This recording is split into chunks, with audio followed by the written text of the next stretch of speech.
The towering skyscrapers of downtown cast long shadows over the neglected streets below, a stark reminder of the city's dual nature. In one of these forgotten corners, Samuel Johnson, a 52-year-old homeless man, was about to experience a twist of fate that would turn his world upside down and change his life forever. When an unexpected four-legged companion enters Samuel's life, it seems like a glimmer of light in his dark world. As their bond grows stronger, Samuel begins to rediscover a sense of purpose he thought was lost forever. But how could this chance encounter lead to a confrontation that would shake the foundations of Samuel's existence? And what surprising chain of events could transform a tale of hardship into something neither Samuel nor anyone else could have anticipated? Let's find out, but before we dive into Samuel's extraordinary story, leave a comment below and let us know where in the world you're watching from today. And if you enjoy this tale, make sure to hit that subscribe button. As the first light of dawn broke over the city, Samuel stirred within his tent. His weathered hands reached for the tattered blanket, pulling it closer to ward off the morning chill.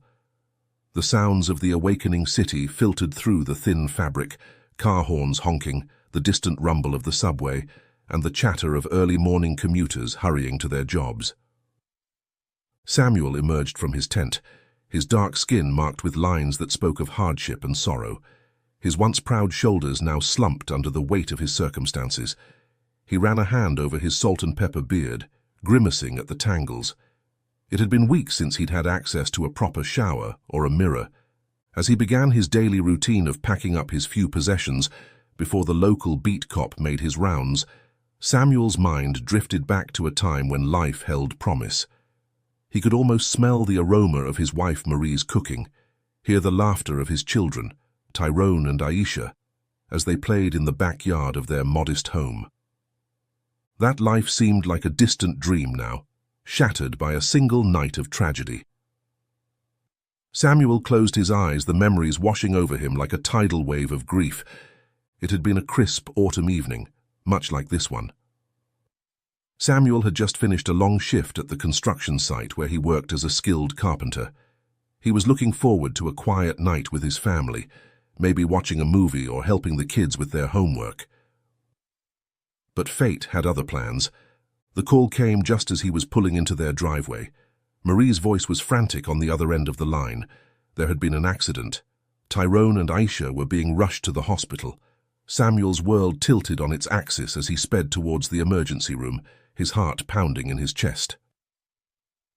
The next few hours were a blur of stark white corridors, the antiseptic smell of the hospital, and the grim faces of doctors. By morning, Samuel's world had irrevocably changed. Marie and the children were gone, victims of a drunk driver who had run a red light. Samuel, who had not been in the car, was left alone to face a world that suddenly seemed cold and meaningless. The following weeks and months were a haze of grief and pain. Samuel threw himself into his work, trying to outrun the emptiness that threatened to consume him. But the physical demands of his job, coupled with his emotional distress, led to a severe back injury. Unable to perform his duties, Samuel found himself out of work and spiraling into depression. Alcohol became his solace, numbing the pain and allowing him to forget, if only for a few hours. But it also clouded his judgment and emptied his savings. Before long, Samuel could no longer afford the mortgage on the house that now felt hauntingly empty. Eviction notices piled up, ignored in his alcoholic stupor. One cold morning, Samuel found himself on the street, a duffel bag of clothes his only possession. The transition to homelessness was swift and merciless. The skills that had once made him a valuable employee now seemed useless in a world that looked at him with suspicion and disdain. As Samuel finished packing his meager belongings, he steeled himself for another day of begging on the streets. He had long since given up on finding work. Who would hire a homeless black man with a history of alcoholism? The thought brought a bitter taste to his mouth. He made his way to his usual spot near the busy intersection, his cardboard sign tucked under his arm. The sign read, "Hungry and homeless, any help appreciated. God bless." Samuel settled onto the cold pavement, propping the sign against his legs. The morning rush hour brought a steady stream of pedestrians, most averting their eyes as they hurried past. Some muttered under their breath, their words carrying thinly veiled racism. "Get a job," one man in a suit sneered as he passed. Samuel bit back a retort, knowing it would only make things worse. As the hours crawled by, Samuel couldn't help but notice the disparity in treatment between himself and the white homeless man who begged a block away. While Samuel's cup remained nearly empty, the other man's seemed to fill steadily throughout the day. The observation sent a fresh wave of hopelessness through Samuel. A group of teenagers approached, laughing and joking amongst themselves. As they neared Samuel, one of the boys nudged his friend. "Watch this," he said loudly, pulling out his wallet. He made a show of removing a $20 bill, waving it in front of Samuel's face.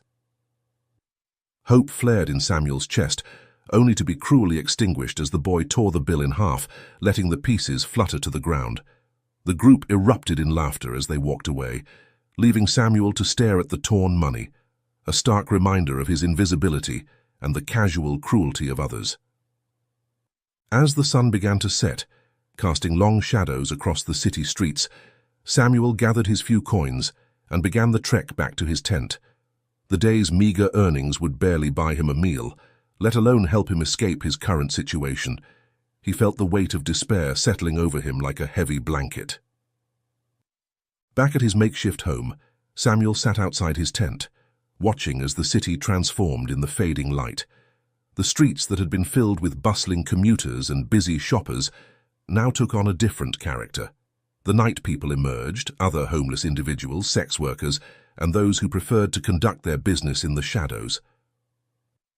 Samuel pulled out a small battered notebook from his pocket. It was one of the few possessions he had managed to hold on to from his previous life. Opening it, he revealed a faded photograph tucked between the pages. The smiling faces of Marie, Tyrone, and Aisha looked back at him, frozen in a moment of happiness that seemed to belong to another lifetime.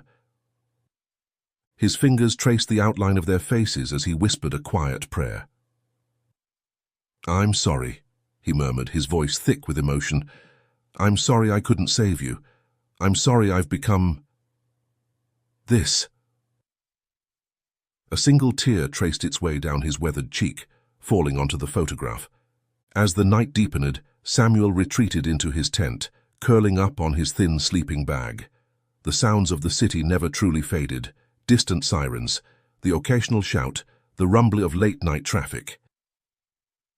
But for Samuel, the loudest sound was the relentless drumbeat of his own thoughts, a constant reminder of all he had lost, and the seemingly insurmountable obstacles that stood between him and any hope of a better life. Little did Samuel know that tomorrow would bring an unexpected encounter, one that would challenge his perceptions, rekindle his spirit, and set him on a path towards redemption and healing. But for now he closed his eyes, allowing exhaustion to pull him into a fitful sleep, dreaming of a life long lost and a future he could scarcely imagine. The following evening found Samuel in his usual routine, scavenging for food behind a bustling restaurant in the heart of the city. The air was thick with the aroma of grilled meats and spices, a cruel reminder of the meals he once shared with his family. Samuel's stomach growled audibly as he rifled through the dumpster, hoping to find something edible among the discarded scraps. His fingers closed around a half-eaten burger, still wrapped in its paper. It wasn't much, but it was more than he'd had all day.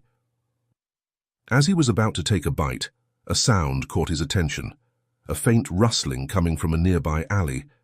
Samuel paused, his senses on high alert. In his years on the street, he'd learned to be wary of unexpected noises.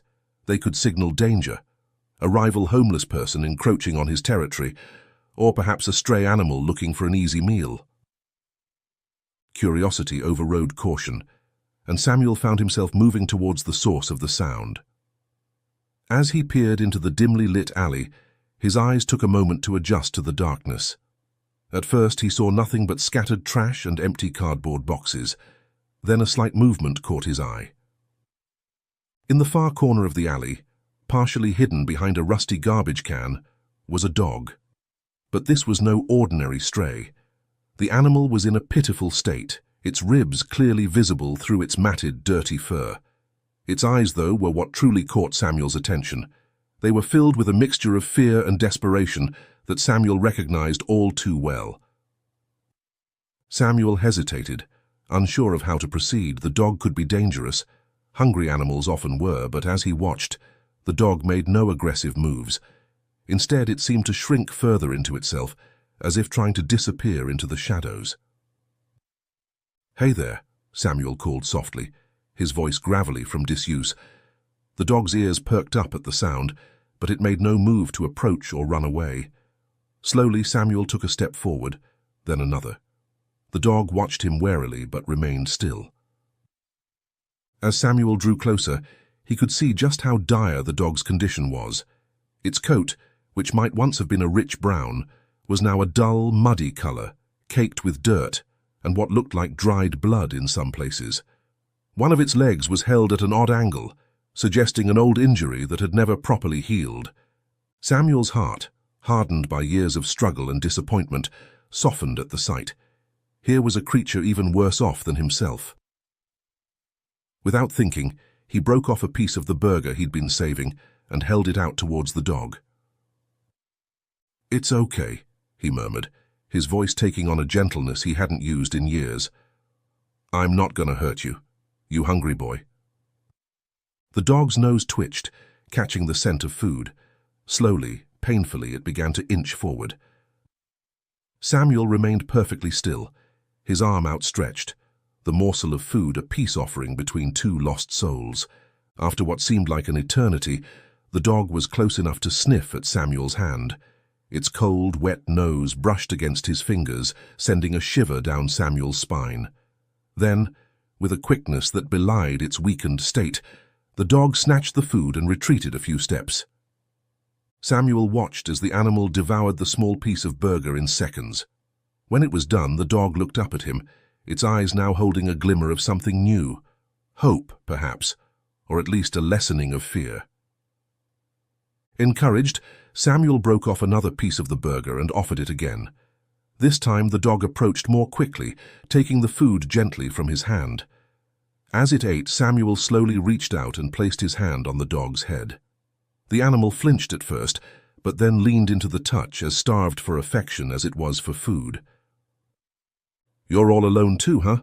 Samuel said softly, scratching behind the dog's ears. "Guess that makes two of us."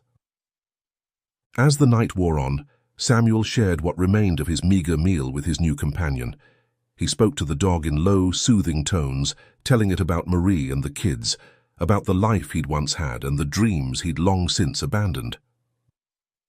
The dog listened with what Samuel could have sworn was understanding, its tail occasionally thumping against the ground. When it came time for Samuel to return to his tent, he found himself facing a dilemma. He couldn't just leave the dog here. It was clearly in no condition to fend for itself. But taking on the responsibility of another life when he could barely care for himself seemed foolish at best. In the end, the decision was made for him. As Samuel stood to leave, the dog struggled to its feet and limped after him. It paused a few feet away, looking up at Samuel with those soulful eyes, as if asking permission to follow.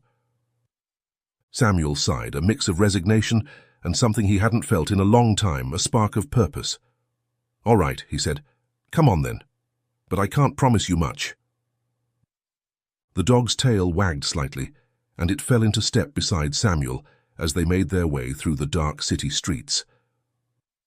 As they walked, Samuel found himself talking again, his voice barely above a whisper. "Guess you need a name, huh? Can't just keep calling you dog." He thought for a moment, looking down at the animal padding silently beside him. In the dim streetlights, the dog's form was little more than a darker shadow against the night. "How about Shadow? That work for you?" The newly christened Shadow looked up at him and gave a soft whine, which Samuel took as agreement. They reached Samuel's tent just as the first hints of dawn were beginning to lighten the eastern sky. Samuel held open the flap of his makeshift home, and Shadow limped inside without hesitation, curling up in the corner as if he'd always belonged there. As Samuel settled onto his thin sleeping bag, he felt the warmth of Shadow's body press against his side. For the first time in years, he didn't feel entirely alone. The weight of his grief and despair seemed just a little lighter. "Good night, Shadow," Samuel murmured, his hand resting on the dog's bony back. As he drifted off to sleep, a tiny part of him dared to hope that maybe, just maybe, things could get better. Little did Samuel know that this unexpected companion would not only change his life, but also set in motion a series of events that would challenge his perceptions, restore his faith in humanity, and ultimately offer him a chance at redemption. But for now, man and dog slept, finding comfort in each other's presence as the city around them stirred to life. The days that followed brought a subtle but significant shift in Samuel's life. For the first time in years, he had a reason to wake up beyond mere survival. Shadow's presence, though demanding in its own way, provided a sense of purpose that Samuel had long forgotten. Each morning, Samuel would emerge from his tent with Shadow at his heels. The dog's limp was still pronounced, but there was a new energy in his step. Samuel found himself talking more, explaining their daily routines to Shadow, as if the dog could understand every word. "All right, boy," Samuel would say as they set out each day. "Let's see what we can scrounge up for breakfast." Shadow would wag his tail in response, his eyes never leaving Samuel's face. Their foraging expeditions took on a new dimension. Samuel found himself more aware of his surroundings, always on the lookout for scraps that might be suitable for a dog. He began to time their visits to certain dumpsters, learning the schedules of local restaurants and when they were most likely to discard edible food. One morning, about a week after Shadow's appearance, Samuel struck gold. Behind a high-end cafe, he found a bag of day-old pastries, slightly stale but still perfectly edible. The smile that spread across his face as he held up a croissant for Shadow to sniff was the first genuine one to grace his features in months. "Look at this, Shadow," he said, breaking off a piece for the dog. "We're dining like kings today." As Shadow eagerly gobbled up the offered treat, Samuel found himself chuckling. The sound of his own laughter, rusty from disuse, startled him. He couldn't remember the last time he'd found joy in something so simple. Their bond grew stronger with each passing day.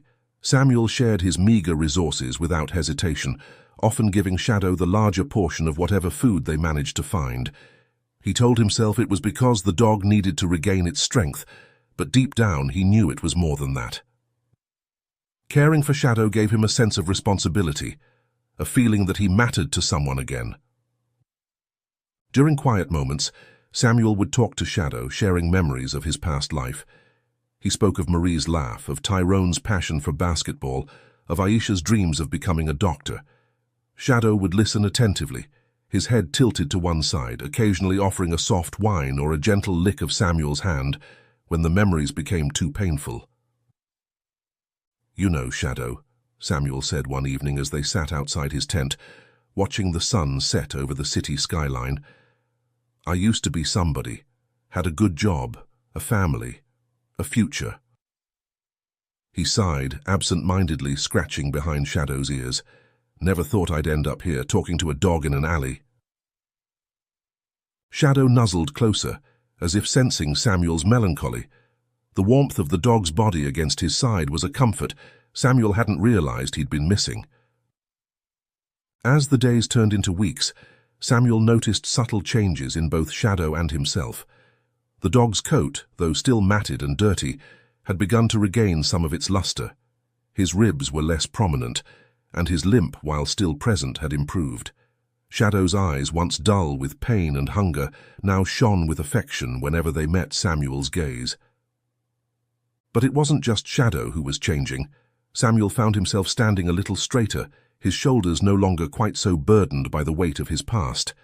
He began to take more care with his appearance, using public restrooms to wash up when he could, combing his beard with his fingers to keep it somewhat tidy. However, life on the streets remained harsh, and Samuel was acutely aware of the challenges they faced. The issue of racism, always an undercurrent in his daily life, seemed to become more pronounced now that he had Shadow by his side. One afternoon, as Samuel and Shadow made their way down a busy street, a well-dressed woman approached. Her eyes lit up at the sight of Shadow, and for a moment, Samuel dared to hope for a friendly interaction. "Oh, what a sweet dog," the woman exclaimed, bending down to pet Shadow. But as her gaze traveled up to Samuel, her expression changed. She straightened abruptly, clutching her purse closer to her body. "I hope you're taking good care of it," she said, her tone now cold and accusatory. Samuel felt a familiar wave of anger and frustration wash over him. "I'm doing my best, Ma'am," he replied, struggling to keep his voice even. The woman's lips thinned into a disapproving line. "Well, maybe you should consider finding it a proper home. Someone who can actually provide for it." With that, she hurried away, leaving Samuel standing there, his fists clenched at his sides. Shadow whined softly, pressing against Samuel's leg. The contact grounded him, helping to dissipate some of his anger. "It's okay, boy," he murmured, more to himself than to Shadow. "We've got each other. That's what matters." As the weeks passed, Samuel couldn't shake the feeling that something was brewing in the city. There seemed to be more police patrols in the wealthier areas, and he overheard snippets of conversations about recent break-ins. The tension in the air was palpable, and Samuel found himself growing increasingly uneasy. One afternoon, as he and Shadow made their way through a more affluent neighborhood in search of food, Samuel noticed a group of well-dressed people huddled together, speaking in hushed tones. As he passed, he caught fragments of their conversation. "Another break-in last night. Getting worse. Need to increase security." Samuel quickened his pace, pulling Shadow along with him. He knew from experience that when the wealthy felt threatened, it often meant trouble for people like him. The last thing he needed was to be caught in the wrong place at the wrong time. As they turned a corner, Samuel nearly collided with a police officer. The officer's hand immediately went to his weapon, his eyes narrowing as he took in Samuel's appearance. "What are you doing in this neighborhood?"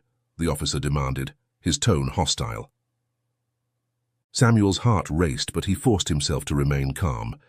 "Just passing through, sir," he said, his voice steady despite his fear. "My dog and we don't mean any trouble." The officer's gaze shifted to Shadow, who was pressed against Samuel's leg, sensing his tension. For a moment, the officer's expression softened slightly. "Make sure you keep moving," he said finally, his tone slightly less aggressive. "This isn't a good area for you to be hanging around in." Samuel nodded, relief washing over him. "Yes, sir, thank you, sir."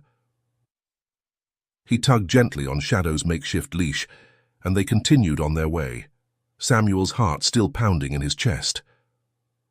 That night, as they settled into their tent, Samuel held Shadow close, finding comfort in the dog's steady presence. "We've got to be more careful, boy," he whispered. "Things are changing out there, and not for the better." Little did Samuel know just how prophetic those words would prove to be. The city was indeed changing, and events were already in motion that would soon collide with his world in ways he could never have anticipated. The day that would change everything started like any other.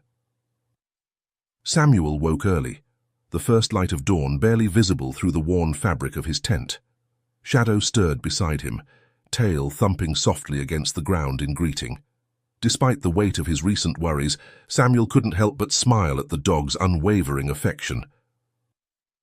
"Morning, boy," he murmured, running a hand through Shadow's fur, ready to face another day. They emerged from the tent into the crisp morning air. The city was just beginning to wake up, the usual cacophony of traffic and bustling pedestrians still muted. Samuel took a moment to stretch, his joints protesting after another night on the hard ground. Shadow mimicked him, extending his front legs in a long, luxurious stretch that made Samuel chuckle despite himself. As they made their usual rounds, checking dumpsters behind restaurants and cafes, Samuel's mind wandered to the increasing tension he'd been noticing in the city. He was so lost in thought that he almost didn't notice the sudden change in the atmosphere around them. It was Shadow who alerted him first, the dog's ears perking up at a sound Samuel couldn't yet hear. Then he saw it, people on the street stopping, turning to look at something approaching. The sleek black Mercedes sedan seemed out of place in this run-down part of the city, their polished surfaces reflecting the morning sunlight. They moved slowly down the street, drawing everyone's attention. Samuel felt a familiar knot of anxiety form in his stomach. Expensive cars in this neighborhood usually meant trouble. To his surprise, the cars began to slow as they approached his spot. Shadow pressed closer to his side, sensing his unease. Samuel's hand instinctively went to the dog's head, both for Shadow's comfort and his own. The lead car came to a stop directly in front of them. For a moment, nothing happened. Samuel held his breath, unsure of what to expect. Then the rear door of the first Mercedes opened. A man stepped out, and Samuel's first thought was that he'd never seen anyone look so out of place in this neighborhood. The man's suit probably cost more than Samuel had seen in years. His salt and pepper hair was perfectly styled. His shoes shined to a mirror finish. This was a man accustomed to power and respect. As the man straightened, smoothing down his jacket, Samuel caught a glimpse of someone else in the car, a woman, perhaps. But before he could get a better look, his attention was drawn to the driver's side of the car, where another man was emerging. This second man was a stark contrast to the first. Tall and broad-shouldered, he moved with the practiced ease of someone ready for trouble. His eyes scanned the area, taking in every detail, before settling on Samuel and Shadow. The look in those eyes made Samuel's skin crawl. It was the look of someone assessing a threat. The rear door of the second car opened, and two women stepped out. The older of the two was clearly the first man's wife. They had the same air of wealth and privilege about them. She was elegantly dressed, her jewelry catching the morning light.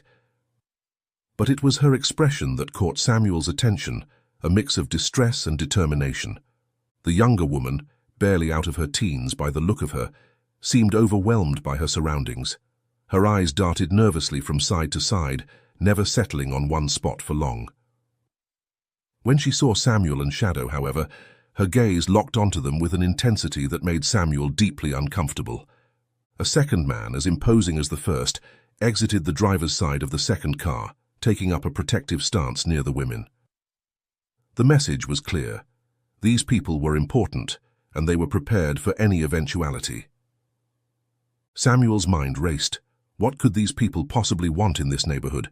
And why had they stopped here, of all places? He felt exposed, vulnerable, acutely aware of his shabby appearance and Shadow's presence at his side.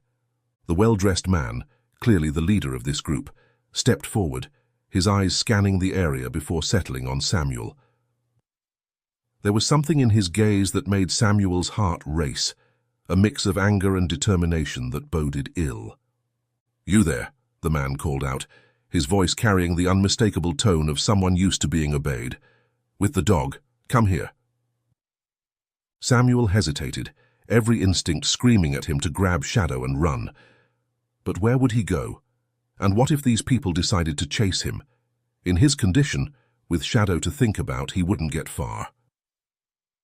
Slowly, Samuel got to his feet, one hand resting protectively on Shadow's head. The dog pressed close to his leg, a low growl rumbling in his throat. "Easy, boy," Samuel murmured, trying to project a calm he didn't feel. As Samuel approached, he could feel the eyes of everyone on the street upon him. Passers-by had stopped to watch the scene unfold, no doubt as confused and curious as he was about what these wealthy people were doing in this part of town. The man's lips curled in distaste as Samuel drew near, and he made a show of taking a step back, as if afraid Samuel's poverty might be contagious. "That's far enough," he said, holding up a hand. Up close, Samuel could see the barely contained fury in the man's eyes. Whatever had brought him here, it wasn't good.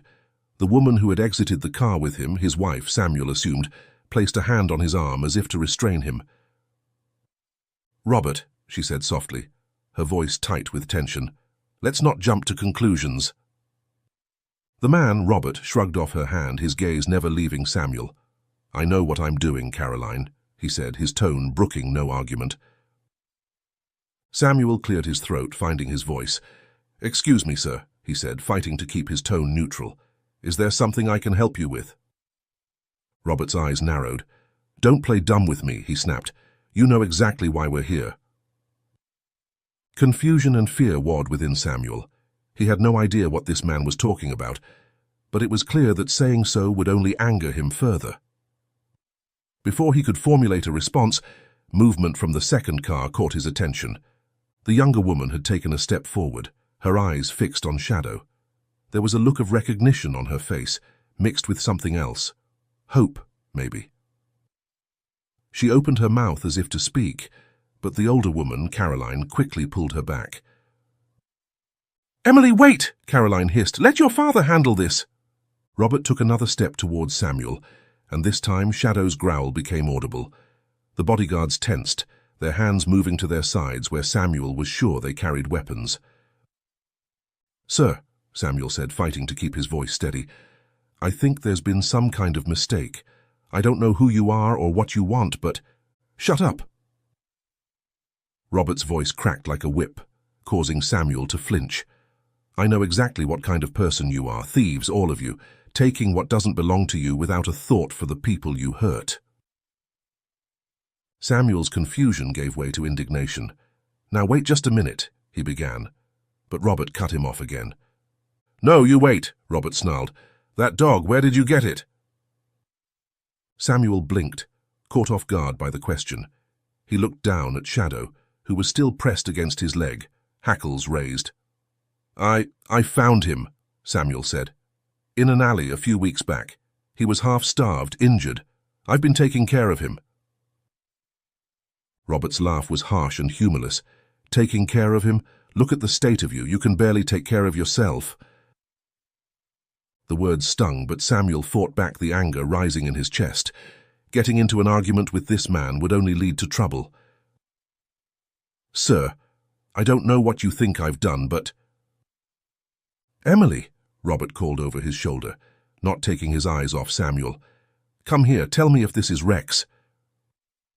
The young woman, Emily, stepped forward hesitantly. As she drew closer, Shadow's demeanor changed.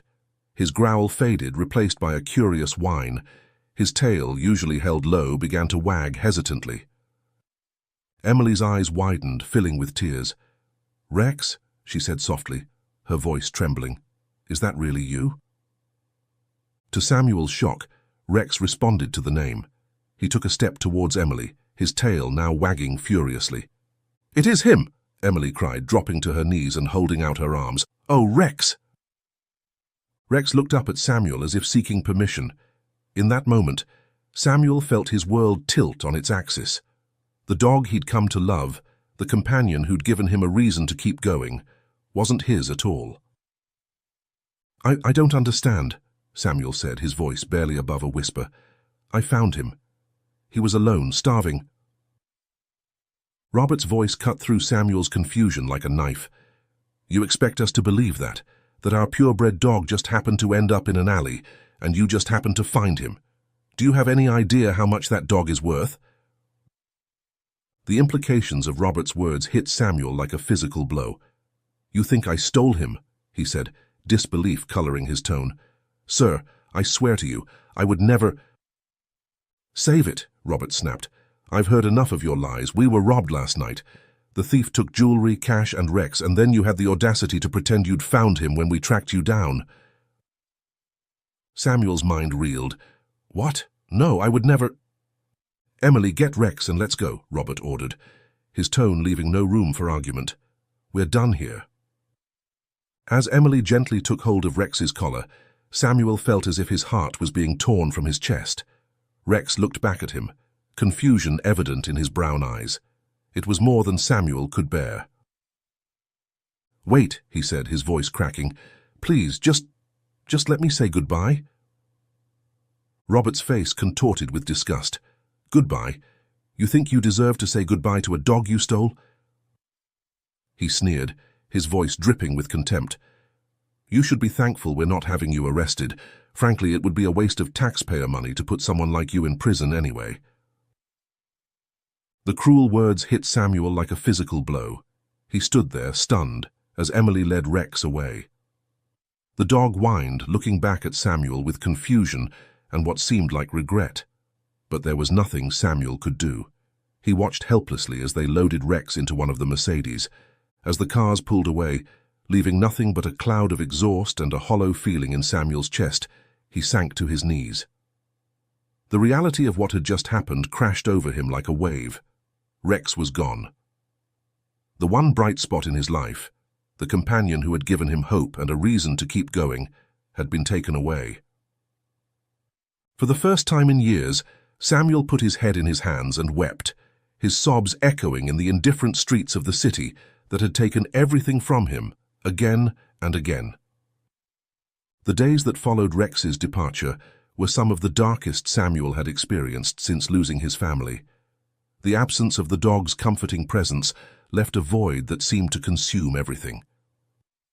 Samuel found himself going through the motions of survival without any real purpose, his thoughts constantly returning to Rex and the family that had taken him away. As word of the confrontation spread through the neighborhood, Samuel noticed a marked change in how people treated him. Where before he had been largely ignored, now he was actively avoided. People crossed the street when they saw him coming, clutching their bags closer and throwing fearful glances his way. The other homeless individuals in the area, once if not friendly, then at least tolerant of his presence, now kept their distance. Samuel overheard whispered conversations, fragments of gossip about the thief who had targeted a wealthy family. Some expressed admiration for his supposed boldness, while others condemned him for bringing unwanted attention to their community. One night, as Samuel huddled in his usual spot, trying to find warmth in the threadbare blanket that was one of his few remaining possessions, he was suddenly surrounded by a group of rough-looking men. He recognized them as other homeless individuals from the area, their faces twisted with anger and desperation. "You've caused us nothing but trouble," one of them snarled. "The cops are everywhere now, hassling all of us because of you." Before Samuel could protest or explain, they were on him. Samuel curled into a ball, trying to protect himself as best he could, but he was outnumbered and caught off guard. When it was over, the men disappeared into the night, taking with them the few possessions Samuel had left: his blanket, his small stash of food, even the battered notebook containing the photo of his family. As he lay there, exhausted and bruised, Samuel felt the last remnants of his hope slip away. Samuel found himself more isolated than ever before. His usual spots for begging and scavenging were now off limits, guarded jealously by others who saw him as a threat to their own precarious existence. He was forced to venture further afield in search of food and safe places to sleep, always looking over his shoulder, always wary of running into Robert or the police. One particularly cold night, about a week after the confrontation with Robert, Samuel huddled in the doorway of an abandoned building, trying to escape the biting wind. His stomach growled painfully, a constant reminder of how little he'd eaten in the past days. As he pulled his thin jacket tighter around himself, his thoughts drifted to Rex. Was the dog safe and warm? Was he being well fed, well cared for? Despite everything that had happened, Samuel couldn't bring himself to resent Rex or even the family that had taken him. He just hoped that Rex was happy that all the hardship they'd endured together had led to a better life for the dog. As he drifted into an uneasy sleep, Samuel's dreams were filled with memories of his past life. He saw Marie's smiling face, heard Tyrone's laughter as they played basketball in the driveway, felt Aisha's small hand in his as they walked to the park. The dreams shifted, and suddenly Rex was there too, running and playing with his children, barking joyfully as Samuel threw a stick for him to fetch. Samuel woke with a start, tears streaming down his face. The pain of loss, both old and new, threatened to overwhelm him. In that moment, the temptation he had resisted for weeks while caring for Rex now called to him with renewed strength. Samuel stood at the corner of the street, his gaze fixed on the flickering neon sign of the liquor store across the road. His hands trembled, not just from the cold, but from the internal struggle raging within him. For weeks since losing Rex, he had resisted the siren call of alcohol, clinging to the memory of the dog's unwavering loyalty and the promise he'd made to himself to stay sober. But now, with Rex gone and his world shattered once again, the temptation was almost unbearable. Samuel took a step towards the store, then stopped, his conscience warring with his despair. He thought of Rex, of how disappointed the dog would be to see him like this. But then the memory of Robert's sneering face and cruel words flooded back, drowning out everything else. "Just one bottle," Samuel muttered to himself, his voice hoarse, just to take the edge off. With a heavy heart, he crossed the street and entered the store. The harsh fluorescent lights made him squint, and he felt exposed, vulnerable. He shuffled to the back where the cheapest liquor was kept, acutely aware of the cashier's eyes following him. As he reached for a bottle, a familiar voice called out, "Samuel, is that you?" Samuel turned to see Mr. Chen, the owner of the small grocery store, where he and Rex used to scavenge for discarded produce. Mr. Chen's kind face was etched with concern. "I heard what happened," Mr. Chen said softly, approaching Samuel. "With the dog and the accusations, I'm so sorry, my friend." Samuel's throat tightened, unable to form words. Mr. Chen's kindness, so unexpected in the face of everything that had happened, threatened to unravel the fragile control he had over his emotions. "You know," Mr. Chen continued, gently taking the bottle from Samuel's hand and replacing it on the shelf, "I have some soup left over from dinner. My wife always makes too much. Why don't you come to the store and have some? It's much better than this stuff." For a moment Samuel was tempted. The offer of a warm meal and compassion was almost enough to break through his despair. But the pain of losing Rex, the humiliation of being labeled a thief, and the crushing weight of his circumstances overwhelmed him. I can't, Mr. Chen," Samuel mumbled, reaching again for the bottle. "Thank you, but I just can't." Mr. Chen's face fell, but he nodded in understanding. Samuel paid for the liquor with his meager earnings, avoiding Mr. Chen's gaze. As he left the store, he heard Mr. Chen call out, "Take care of yourself, Samuel, please." But Samuel was already retreating into the numbing embrace of his addiction. He made his way to a secluded alley, his usual spot since losing his tent. With shaking hands, Samuel reached into his bag and pulled out the cheap bottle of liquor. As the alcohol burned its way down his throat, he found himself talking to the empty space beside him where Rex should have been. "I'm sorry, boy," he slurred, tears streaming down his face. "I'm sorry I couldn't protect you. I'm sorry I let you down." In the weeks that followed, Samuel's condition deteriorated rapidly. He drank more, begged less, and slowly began to lose the will to go on. The accusation of theft hung over him like a dark cloud, making it even harder to find odd jobs or assistance. People who might have once spared him some change or a kind word now crossed the street to avoid him. His appearance, which he had started to take care of during his time with Rex, once again became unkempt. His beard grew wild, his clothes dirtier and more ragged. The spark of hope that had begun to flicker in his eyes was extinguished, replaced by a dull, hopeless gaze. Samuel's days blurred together in a haze of alcohol and despair. He moved from one makeshift shelter to another, never staying in one place for long, always on the edge of consciousness. The city that had once seemed full of potential, even in its harshest moments, now felt like a vast, uncaring wasteland. It was in this state, drunk, disheveled, and at the very edge of despair, that fate intervened once again. Samuel was slumped in a doorway, a nearly empty bottle clutched in his hand, when he heard a familiar voice. "Caroline, Emily, over here, I've found him."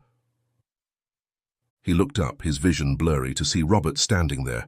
But this time the man's face wore an expression of shock and remorse rather than anger. "Oh my God," Robert said softly. "What have we done?" As Samuel struggled to focus, he saw that Robert wasn't alone. His wife and daughter were there too, and between them, straining at his leash, was Rex. "Rex," Samuel whispered, sure he must be hallucinating. The dog barked once, tail wagging furiously, and lunged forward. Before anyone could stop him, he had reached Samuel and was licking his face, whining with joy. "I'm so sorry," Robert was saying, his voice choked with emotion. "We were wrong. So terribly wrong. The real thief was caught last week. He confessed to everything, including leaving a door open, which allowed Rex to escape. We've been searching for you ever since, to apologize, to make things right." But Samuel barely heard him.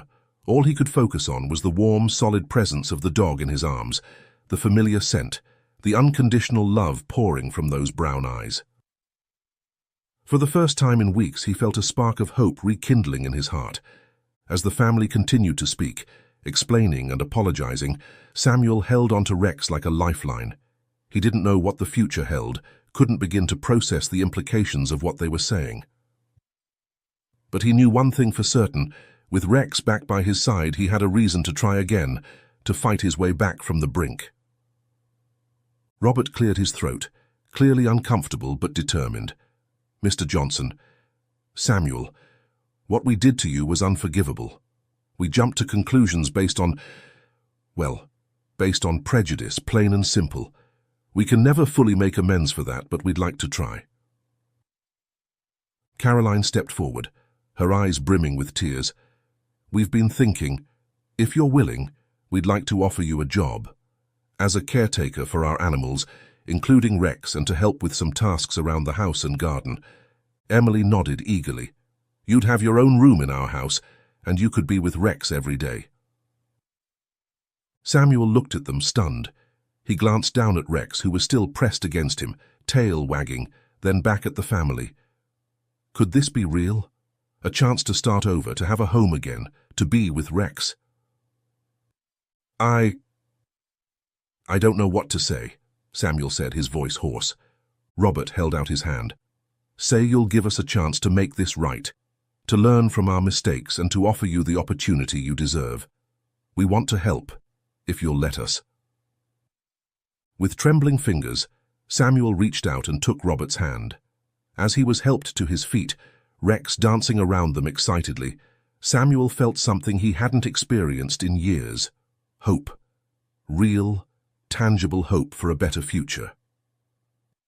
The transition wasn't easy.